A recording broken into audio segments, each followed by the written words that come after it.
Hey everyone, Dogen here, and today I'm joined by Ananya again. Ananya, thank you very much for coming back and being back on the channel. No, I mean, this is like an honor. You're literally a legend in the Japanese learning community, so yeah, I really appreciate it. Well, yeah, I mean, it's totally my pleasure. We talked about this in our initial conversation. Someone that I was following liked one of your videos or something on Twitter, so it showed up on my Twitter feed, and I watched it, and I think it was the Buriko one. You really like And I that. watched it and I was like, yeah. And I was like, oh my God, this is so funny. Like, especially the Zeikin, that The line. Zeikin line, yeah. I thought, oh my God, that is such good, like, comedic writing. I could never write that video. I've never had experience with Buriko, so to speak. So it's interesting to kind of hear your perspective. And I'm really excited for the content that you're going to be making in the future. But before we go too far down that road, do you want to just give just like a basic self-introduction, maybe like where you were born, how you studied Japanese, what you're doing right now? Yeah, so just to kind of start off, like, I am completely Indian, like, that was my origin. I was born in India. When I was really, really young, like, born 6 months in, we moved to the States, and I was living in the East Coast for, I guess, till I was 6, and then moved over to the West Coast.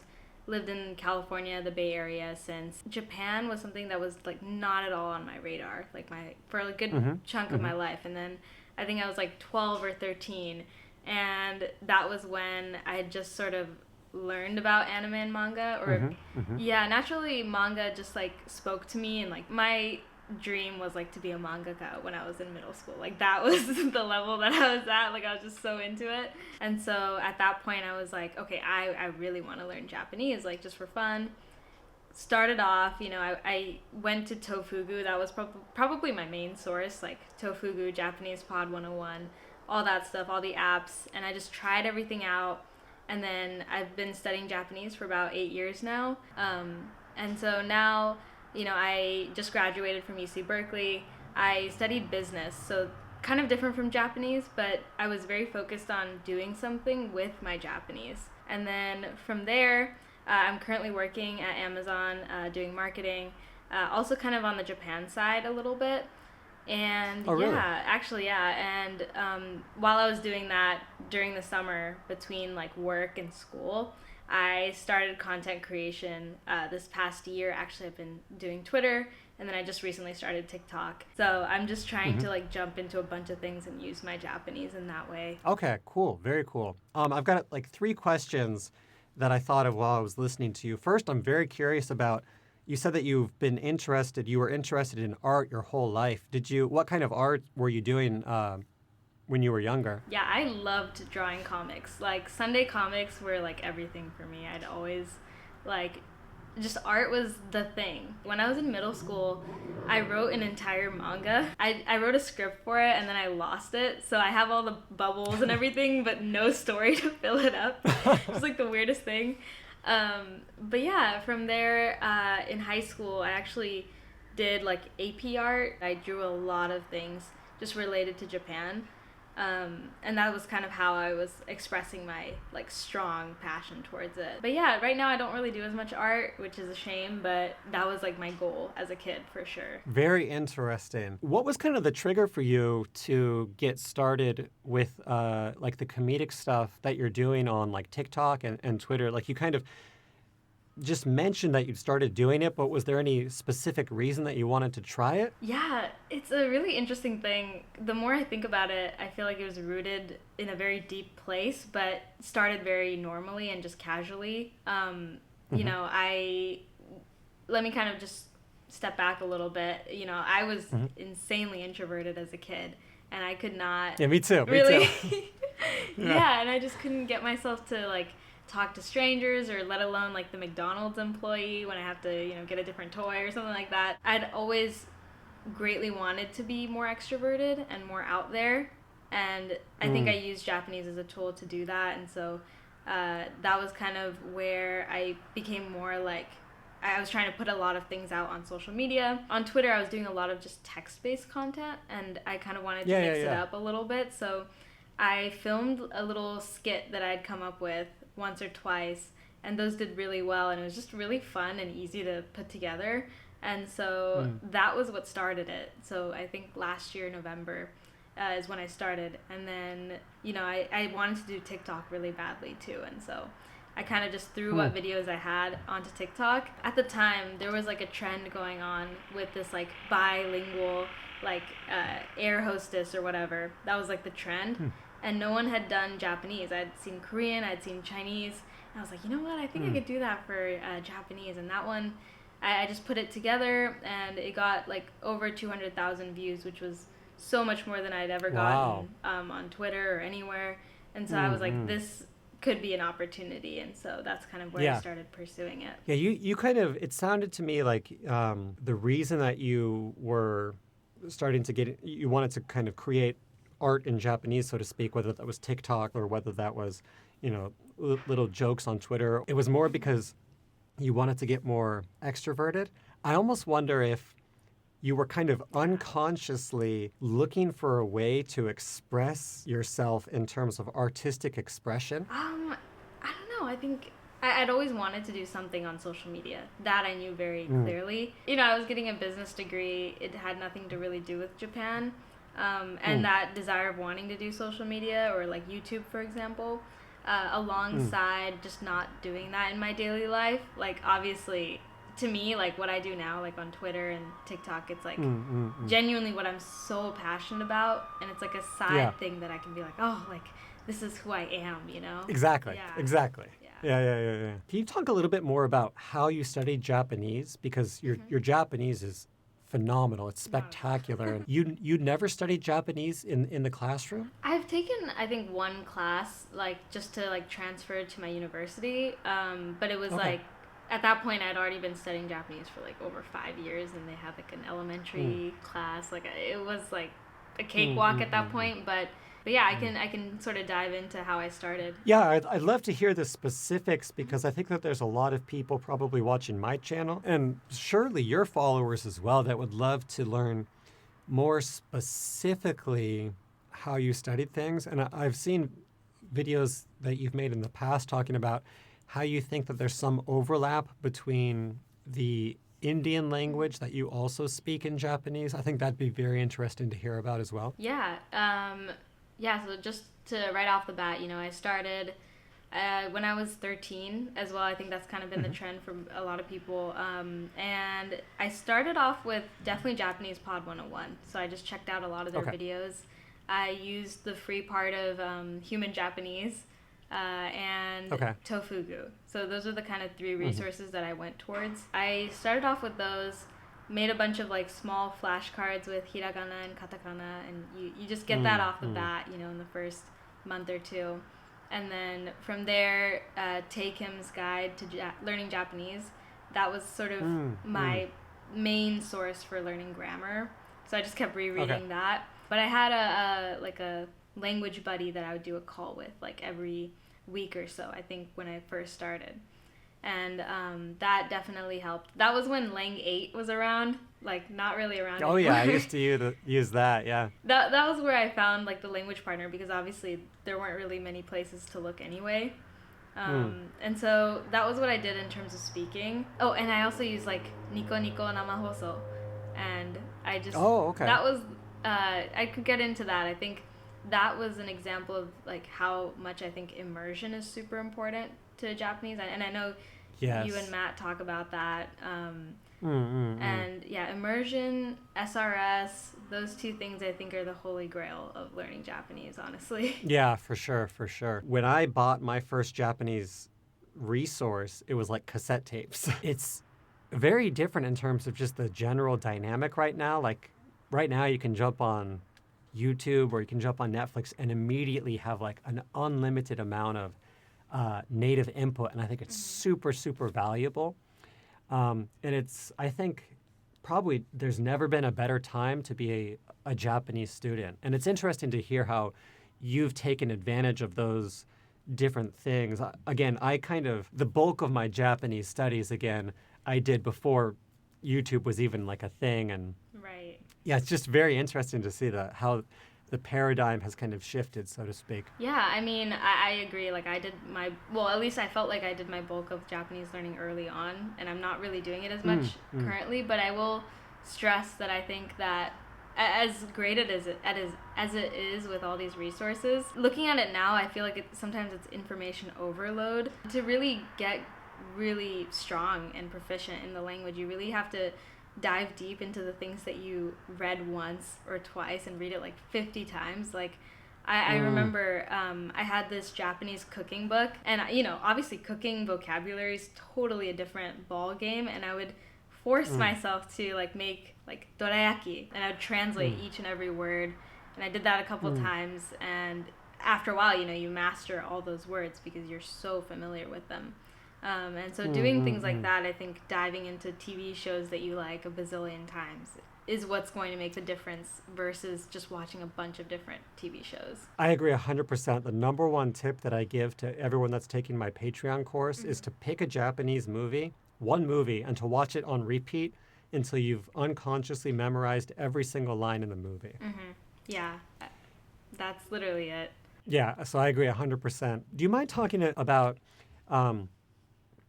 the Indian language that you also speak, and any overlap you think that might have with Japanese? Yeah, I think that, I speak Telugu, which is a South Indian language. I think the way that the grammar is structured in Telugu is very similar. I think Japanese, it's like the structure is opposite from the way we have it here in the States, right? When you're saying a sentence. Yeah. That's very similar to how it is in Telugu. And then certain words are like somewhat similar to an extent. I think the vocabulary and grammar just made it a lot easier to sort of catch on to when I was learning Japanese. I'm sure being bilingual already, I think definitely makes it a lot easier. And I think that definitely helped in that aspect. I feel like I saw a video of you saying something along the lines of you initially didn't study that language, that Indian language, but then you started to pick it up again later. Is that true? Well, kind of just to explain, I was very good at Telugu when I was born, when I was really little. Yeah. That language skill went down a lot when I started learning Japanese. And right now, my Japanese is very much better than my Telugu, unfortunately. That was because I kind of fell in love with Japan and just totally tossed my culture to the side. I was like, this is it, you have that phrase. Yeah. There's that phase where you're like, I want to be Japanese, and then you kind of come to your senses. But that's what happened. And so now I'm sort of coming to terms with that and trying to pick up my native language more. Was it just a language that you spoke at home with your family? Yeah, and I can speak it decently, I can get around, but I think that my Japanese definitely outshines it. And I remember it'd be difficult sometimes, when I was surrounded by Japanese people when I was in community college or even at UC Berkeley, I would be talking to my dad, and sometimes Japanese words would pop out instead of Telugu, and it'd be so mortifying. But that's what happens when you've totally immersed yourself. I think that the fact that you're so young and already so good at Japanese is really, really, it's very, very inspiring. I'm more than 10 years older than Ananya. And the fact that she's at this level already, I think, is just incredible. One of the other things I'd like to get to in this kind of interview, though, is your interest in business. Japan's facing a whole bunch of issues right now because of the declining population and also competition from China. Having an interest in business in general, I think, is very, very important for the average Japanese person, well, for Japan in general. And I'd just like to hear kind of your thoughts on that kind of entire matter. And in the past conversation we had, you kind of talked briefly about how in the future you'd like to create a business of some kind. Maybe you could just speak about that a little bit as well. Yeah, I honestly find it super fascinating, and Twitter has been sort of a catalyst for me to be able to talk to a lot of Japanese people who are specifically trying to change that. It's interesting. I think, you look at Japan and it's third in terms of GDP, which is crazy. But at the same time, I think the overall Japanese population's very despondent about themselves. They're like, oh, we're done for, like, what the, and it's just like, it's just like, when you really think about it, though, Japan was the top when it came to hardware and everything in the past like 20 years. But now, as everything's shifting to software, they're kind of lagging behind, and that's why you hear the term like DX, digital transformation, like everywhere, especially on Twitter. Twitter is where I talk to people specifically doing startups and VCs. Japan's startup field is like really exciting. At the same time, there's a lot of issues because like this kind of getting a little granular here, but like the young people, they're still very much intent on going to large like companies like shosha.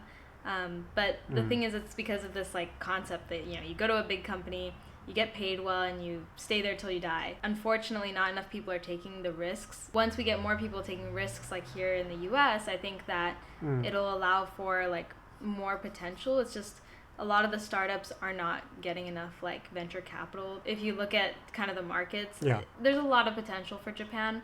And I learned a lot of this while I was interning for like a Japanese media publication, and they covered all kinds of American startups. So my job would be to like do all the internal stuff in Japanese, like getting things together, like filling out spreadsheets.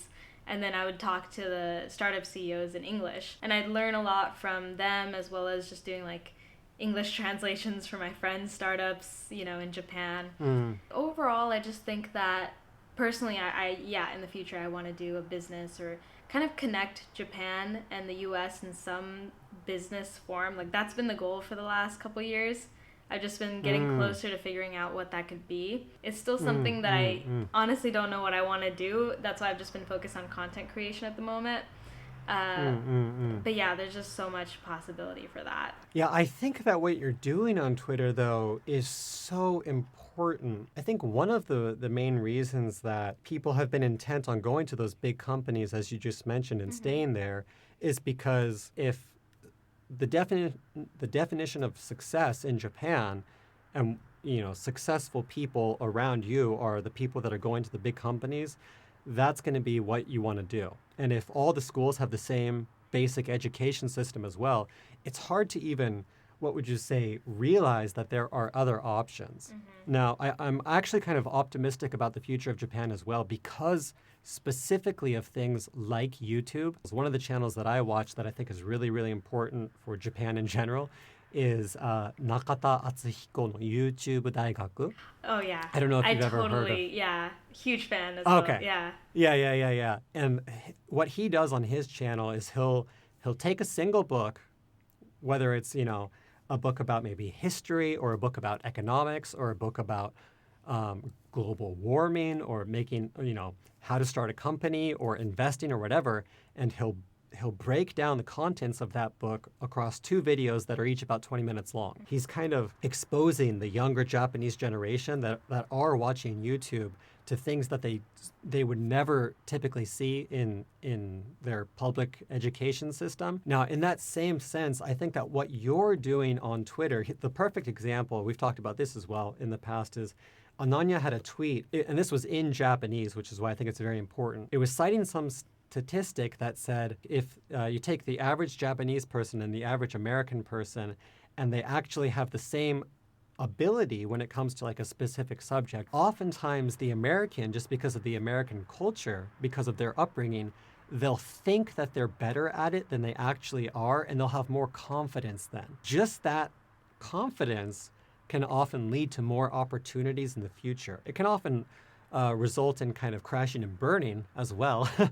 But at the same time, it's very, very, I think, valuable just to have that second perspective. And I think that the more outside stimuli, the more that there is of that from different people, whether that's a Japanese person speaking in English or in Japanese, or whether that's a foreigner speaking in English or in Japanese, I think that just the more the merrier, so to speak. Is there anything specific in terms of like actual business goals, perhaps like some kind of business idea? I don't know if talking about it would be a bad idea or not, but any kind of specifics bouncing around in your mind right now? I always look at things obviously from like a business lens, and so like content creation is, as much as I love it and it's just a fun thing to do, I am always thinking about, like how can I make this something that I can, get passive income from or something like that. The thing is with Japan is like I haven't thought of anything that I think could be profitable.